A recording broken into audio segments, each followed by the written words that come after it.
अस्सलाम वालेकुम दोस्तों, आपका अपना चैनल और बर्ड लवर।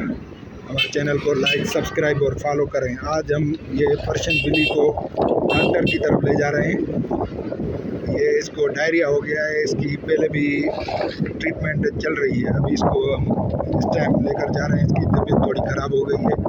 बाकी चल के आपको वहाँ पे हॉस्पिटल में हम दिखाएंगे इसका पूरा ट्रीटमेंट।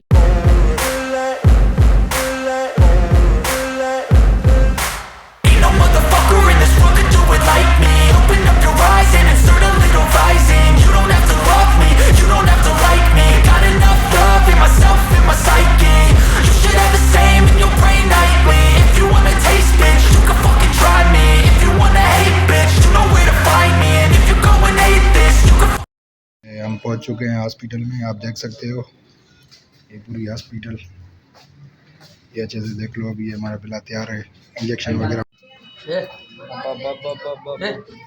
कल तो बेहतर है तो हाँ फर्स्ट क्लास बाबा अरे शेर रुक जा। कल से बेहतर है ना, भाई लड़ा है ना देख।